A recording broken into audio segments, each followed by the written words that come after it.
Do you feel like your business is running your life instead of the other way around? I'm Roy Castleman. I built multiple seven-figure companies, worked across continents, and coached high-performing entrepreneurs. But I've also been completely burnt out. At one point, I was barely seeing my daughter, drowning in stress, and one step away from walking away from it all.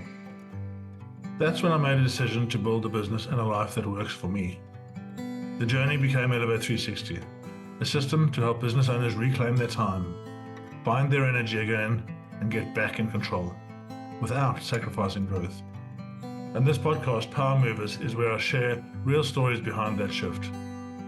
Each week you'll hear from entrepreneurs, founders, and leaders who've walked through the fire and come out the other side with clarity, courage, and a system that works.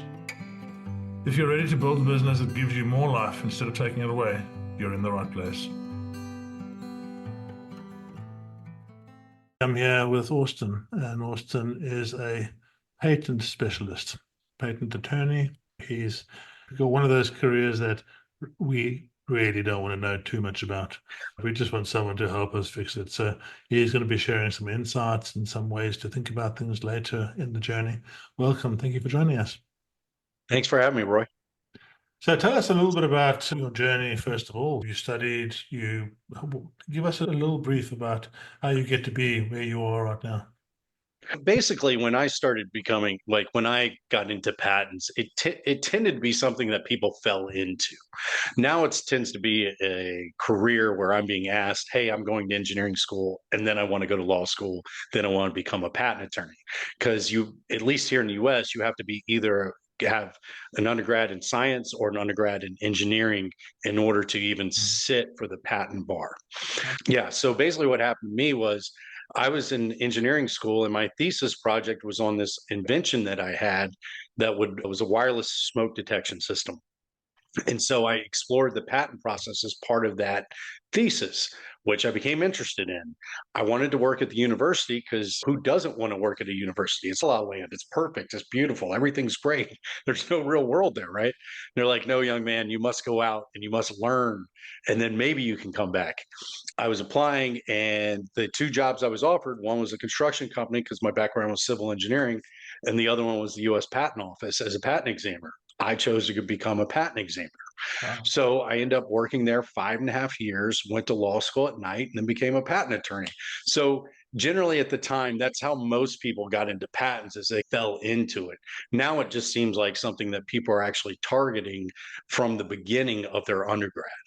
So we'll see how that goes. I think all of us attorneys are a little concerned about how AI is going to affect our livelihood. Yeah, wow, what a big question and conversation that is. I guess we could do a couple of podcasts just on that. And something after my own heart. Where do you see the challenges of AI, for your own job, but also for your own career, but also what works and what doesn't work right now? Well, right now it's still in its infancy, and you can tell it's going to get better. But I think the big problem with AI and the way it works. So I've been talking with people, and it's the poisoning of AI that I think may be the problem. Because let's just say you're doing plumbing and you have 100 pictures of the proper way a plumbing fixture is supposed to be put in. But say there's 5 bad ones, but somehow they get accepted as okay. AI is going to take that. They're not going to be able to distinguish what's right from wrong. Yeah. And what you need is shepherds. I call them shepherds. I think we're the last generation that is going to have the experience to be able to point out when AI is wrong. So the problem is going to be is that when we have these young attorneys come up, and if they're just constantly using AI, or if they're just not even attorneys doing it, and it's just AI doing it, you get to that idiocracy concern where the computer says this is what's right, this is what works, and that's it. And the poison pill is in there. And if there's no one in there with the experience to say this is wrong, it's going to be wrong, and it's going to manifest even worse results down the road. So that's my concern with AI and the use of it, is that you still need people with experience to check it and make sure it's right. 100%. And I think there's such a big piece here on the human, right? It's the human. I'm speaking to so many people about how do you keep the human in. A lot of people are seeing AI as an 80% tool now and 100% tool in the future. And I don't believe that's the case. I believe right now it's a 60% tool. And you need to, one of the people I spoke to spoke about bookending with AI. And I'd take that one step further. And I'd say club sandwich it, AI at the end, AI in the middle, and AI right at the beginning. Because, the process as we go through this, we have to remain the AI architect, right? We have to remain the voice of leadership. I'm going to remain the thought leader. I want you to be my thought partner, Mr. AI. We're going to follow this process, and you need to know what that process is and the intricacies of it so that you can, not just accept everything that's coming in. So that's a real piece. And I think the companies, or I know the companies that keep AI, as the grinder, the one that comes in and does the menial tasks that we don't want to do, that'll allow us to be more human. That'll allow us to bring the human to the surface. And that'll allow companies that if we're building our company and you have more human in the company, that's really going to stand out from all these companies that are just doing AI. Yeah, I believe that. I've already had people come up to me and be like, "Hey, I had AI write my application. Can you file it?" And I'm like, "No, I can't because one, it still needs fixing. Like you said, it's the club sandwich. It's a tool, but it's not the end all be all." Yeah. And I end up spending more time trying to fix out someone else's work, even if it's AI, than just starting from scratch and writing it. And then there's just other little things that you gain with 25 years of experience in this field that AI just doesn't have. It's like first year law student writing when they try it, and it's, hey, after 25 years you not to do this and this or to do XYZ, and it just hasn't figured that out, and that's just where it's at. So I don't know how it's going to work if you're just going to have models. Some law firm has developed a model and they've done it really well. And the other thing is, I think a lot of AI right now is just, it's people think they're doing AI, but they're literally just automating a process. For sure. Yeah. Yeah. True And I AI think, is, yeah, I think that automating the process, sorry to interrupt, I think that automating the process has been available for 10 or 15 years and people yeah, haven't been doing it. Right. And yeah. now, and You're like, AI now it's is easy. like, yeah. I think that's it. So we spoke a little bit about, the challenges for AI in your career.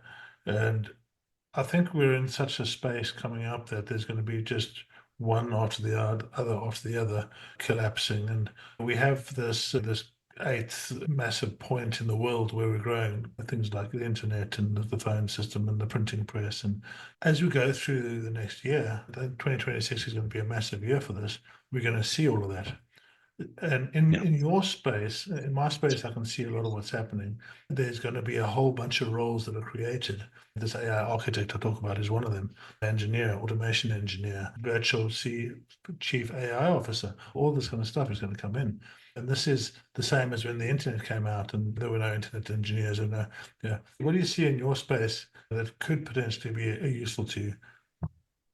I think one of the things that may be useful is prior art searching, because when people do it, they're limited by scope and time. There is no search that's 100%. You can still get a patent. And if your patent is issued, goes forward, and then some other company and you start suing them, the first thing that they do is they initiate a prior art search, because no search is 100%. The examiner is only searching pretty much the United States. If you hired a search firm, I'm sorry, if it's a US patent, if it's Yeah. a US attorney, our searchers are generally searching US documents because that's what the examiners are, and we're trying to get it through the patent office. But we're not searching Korea and we're not doing all this stuff. So if AI would be able to instantaneously translate or this or that, they may be able to find prior art that was not available before, which may really decrease the number of patents that are allowed, not out of nefarious reasons, just because people have a Really? Yeah. limited scope. Yeah, the Yeah. patent examiner only has X amount of time that it's allotted for searching and examining the application. Yeah. So they search reasonable amount of time. They can't find something, it's allowable. But they're not like going through the archives of I always say like South Korea and stuff like that. They have tons of prior, and they're very innovative and they have a very robust patent system, but no one really goes and looks over there. Japan's another one. You have a lot of prior art, but it's really hard to look at. You can't read it. So you're like, it's just over there. We're just going to ignore it. Yeah. Let's transition a bit now for those people that are not quite sure. of the difference between copyright, a patenting. It's quite a mystical black box art, Yeah. as it were, to actually understand what do I need. I've got a computer program I've written, or I've got a new thing that I've developed, and I think about patent as really I've built a new mouse, so now I can patent the mouse, and there's restrictions and things on that. So perhaps talk to that for a while. Patents cover your methods and apparatus for a limited amount of time and give you a monopoly. And here in the US, and I think even the EU, it's a little bit this way too, the software has taken a hit. It's very hard to patent software here in the United States. And I guess the easiest way to delineate what's patentable and what's not, and this always exceptions, this is not the hard and fast rule, but I always say if a person like Rain Man could do it in their head, taking generic, so you have a generic sensor, gives you some information, you process it through algorithms or compare it to a database and you spit out an output, that's not going to be patentable anymore. Because the Supreme Court here in the United States said that generic sensor is not physical enough to translate that abstract idea into a physical invention. Because what we used to do is just say, hey, it's software that runs on a computer's physical object, so hence it's not abstract. Supreme Court in the Alice decision said, no, that's trickery. We're not going to allow that. So software's had a really hard time. The easiest way to decide if you have a patentable invention here in the United States, one of the ways is if it is possible, granted, it's almost impossible because computers are much more data points, but theoretically possible, if someone could do it in their head, you cannot patent. Wow. Okay. Super interesting. Yeah. Yeah. And so trademarks was another one that we deal with. That's just identification of a source of goods. So what I tell people is what we try to do is we try to get you a federal registration of your trademark, because you don't need the federal government, the R with the circle, to give you a trademark. Once you put goods out there for sale and in commerce or services and this kind of stuff with a name, you have a trademark because it's an identification of a source of goods. So what we try to do is we try to register that because it gives it a lot more protection nationally. If you rely on common law, and you sometimes you see with the little TM, that means you're relying on common law type of laws, which means it's geographically sequestered to the effect that you have. In other words, obviously, say you had an In-N-Out. I don't know if you're familiar with that, but it's a burger chain that was normally just in Southern California. They wouldn't have the ability to stop someone in Maine from having if they were relying on common law, but they are not, obviously. One of the interesting things is people think about it. There are a lot of companies that don't even have registered trademarks, one of them being American Airlines. Wow. Okay. Yeah, because the reason is, I assume the reason is because it's descriptive. They would not be able to tell Delta that they can't call themselves an American airline. Okay, I'm with you. Right. Yeah, that makes sense. So you can't register descriptive terms. You can't pull things out of the lexicon that other people need to use to properly describe their products. That's the interesting. And when you really think about trademarks, it's there for the protection of the public. Because we live in a capitalist society, people are making instantaneous decisions on whether to buy something or not. So the idea is that you're actually protecting the public with trademarks than you are giving the company value. But it does give the company value. It gives it goodwill. So when you walk into a McDonald's in LA or you walk into a McDonald's in New York, you assume the quality is the same, or you are able to hold it against that company if the quality isn't, if you don't like the quality. So you know whether you like McDonald's or not, regardless of where you go. Now, if someone was infringing that, Coming to America is the one I always use. And I guess I'm a little bit too old for a lot of these kids today. But remember, McDowell's was the name of the place. And McDonald's people are always coming after them because say they had a bad experience at McDowell's. People might not delineate that from McDonald's, theoretically. Okay. So then they would hold it against McDonald's. That's why it's unfair. This is why we have trademarks. And you can get a registered trademark no matter how long you've already been in business. Obviously, patents, you have to do it at the beginning. You can't disclose your idea. You need to get a patent, file for a patent right away. I had a client had been in business for over 70 years, and we got their trademark registered. Let's move on to another thing that you may or may not be able to talk to. Yeah, and that's something that's interesting on the AI space again. This is one of copyright. Yeah, is that something that you're familiar with? Because that just seems to be a total minefield at the moment. I'm familiar with the arguments. Copyrights generally are like when people call me and they want to do copyrights and books and music and stuff like that, that's generally why it's always entertainment lawyers. Okay. So patent people tend to do, there's hard IP and soft IP. Trademarks and copyright are considered soft IP because anyone can do those. But patent attorneys generally also do trademarks as well. Copyright tends to be a little different. That tends to be in the entertainment space. That's when you're dealing with music artists and these kind of things. And like you said, scrubbing the internet for content, that's going to be difficult. And I know that a lot of people are upset that AI is doing it, but the government wants to let them do it because we're not even just competing for better models for commercial purposes. We're trying to go for better models for national defense purposes. And even if we were to, on the Western world, limit our LLMs from learning from material that's on the internet, certain adversaries are doing it anyway. Like Yeah, they don't care if that's we very do it or true. not. Yeah. So they're afraid that we're hamstringing ourselves by maintaining these copyright rights from the LLMs using it or learning from it. But again, I go back and forth because say it was just a person reading Yeah. it, they learned it. Are you now in violation of copyright because you've learned information and you've rephrased it and consumed it? You talk to anybody and they talk health stuff, and I just read this and now I'm going to do this. That's not copyright infringement. So it's tough. I understand both sides of it. Wow, yeah, that's a minefield, right? So you just mentioned health It's stuff above there. my pay grade. That's someone else. Yeah, I want to just talk about the health stuff very quickly because that's something that I'm very passionate about. We run our own businesses. It becomes this real piece of that business is our all. We're in the world, we're solving a problem. We're passionate about it. And we tend to, at some point, if you're not very careful, put our own selves separate and our company first, our product first. And then we have this challenge of not of not looking after our health.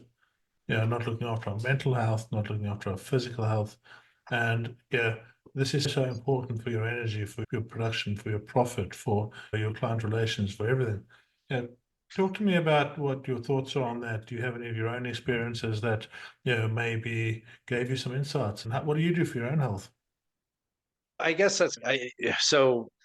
Here in the U.S., I assume same over there that lawyers can take one of two routes. They can either be that hardcore litigator, they're spending 80 hours a week working and this kind of stuff, or you can move to the other side where you tend to be more transactional and whatnot. When I was young, the idea of success was money. It's money, wealth, this, I'm accumulating. I want that big boat. This is what I want. As I've gotten older, when I have my own firm, I'm able to pick my own clients. I'm able to decide the amount of work that I do. Now I just look at it as, am I taken care of? Is my family taken care of? And are we good?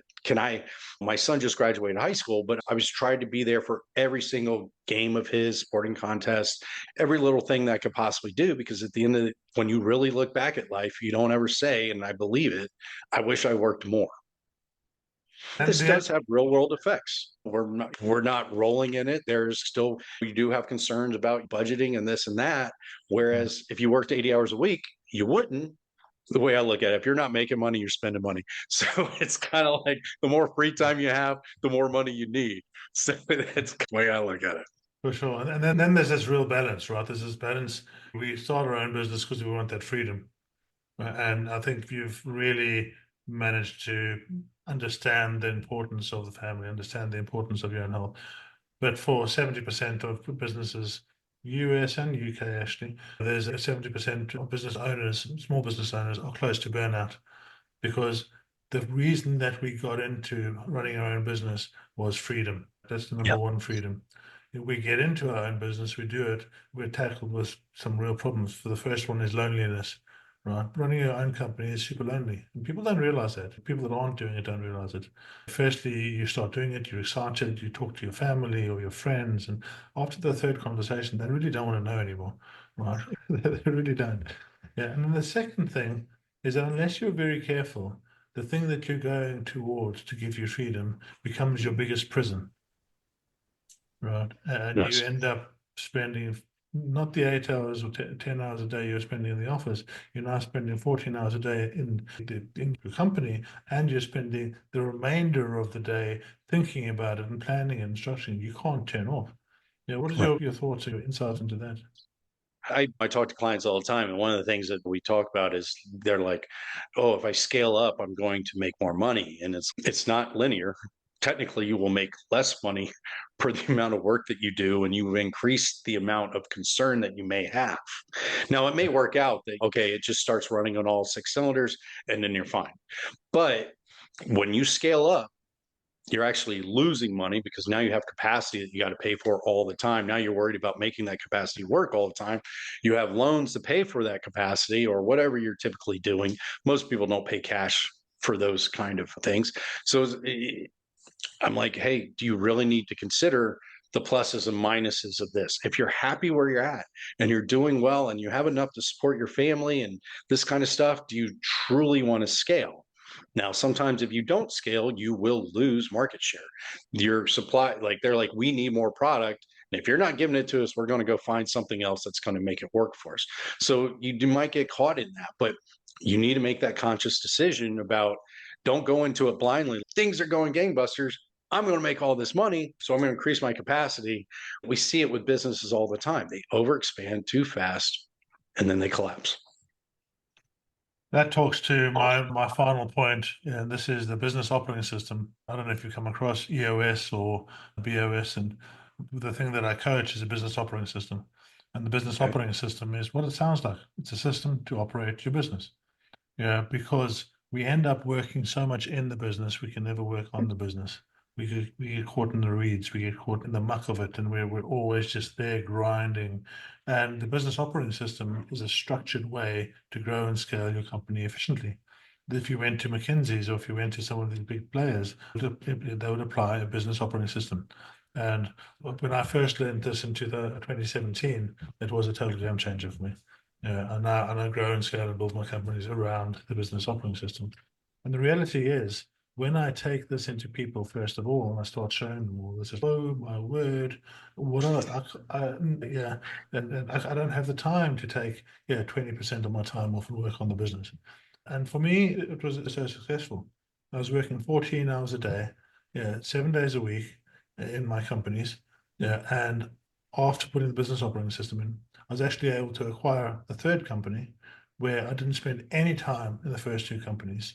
Yeah, because I had to implement the third company. And then I put the third company into the first two structures and systems.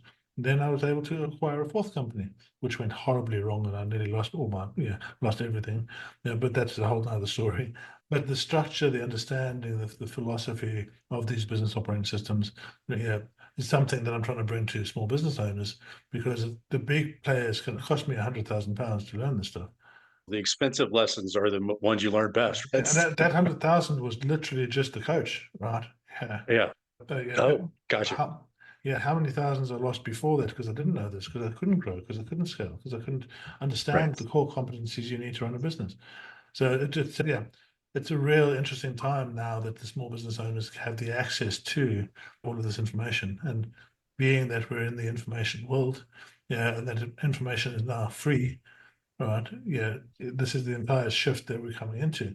And how do we Yeah. make sure we have the right information? How do you make sure you have? I think the idea of coaching and what you're doing in some regards is you're coaching people on how to get their patent, right? Yeah.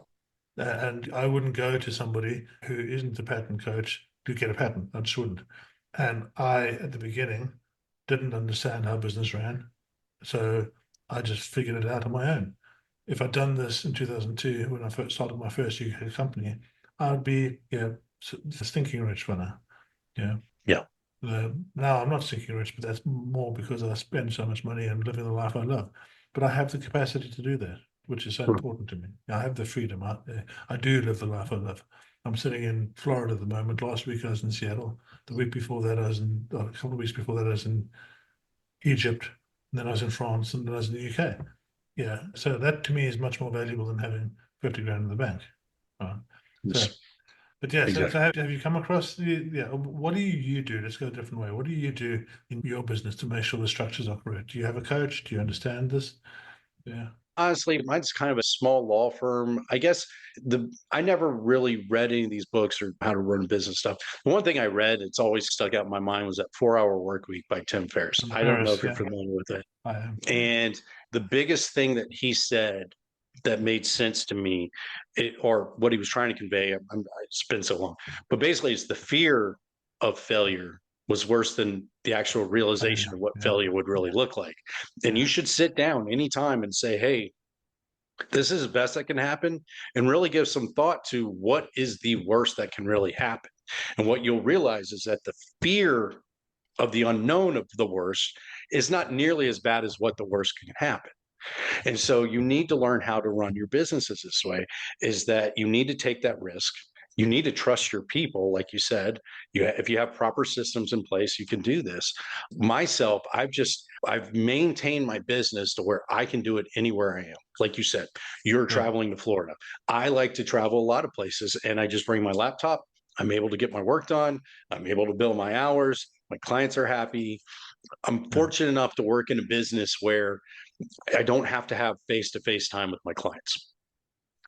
Amazing. Yeah. So yeah, that's what a blessing that is, right? What a blessing that is. Yeah. So they don't even want to see my face. That's the way I look at it. You show up looking like this, they're like, we'll talk on the phone. That's good enough. You got way more hair than I do, so there's a good contrast here. Oh, it's making a run, man. It's making a run for the border. I can tell you this. Yeah, but you have a nicer head than I do. I've shaved my head before. It looks like a Klingon. I don't know what I'm going to do when this is done, because it's going. Yeah. So yeah, we're going to wrap up now, and I just want to, if anyone is interested in connecting with you, what's the best way to do that? Probably my website, bondererpatents.com, but it's nice. I'm the only patent attorney, I believe, with Bonderer, Bonderer. So you just put that in and patents, you will find me. I have YouTube channels that you can listen to and get some information on intellectual property, or you can just contact me directly through the website. Here to help any way I can. Thank you very much for joining me. I do appreciate the insights. Thanks a lot, Roy. I appreciate it. Thanks for listening to Power Movers, the podcast from All the Power, where our mission is to help business owners reclaim their time, reset their energy, and live the life they love. If this episode sparked something for you, your next step is simple. Take the fit check at allthepower.co.uk. It's a short clarity tool that helps you see where you are, what's getting in the way, and what might be possible if you have the right system.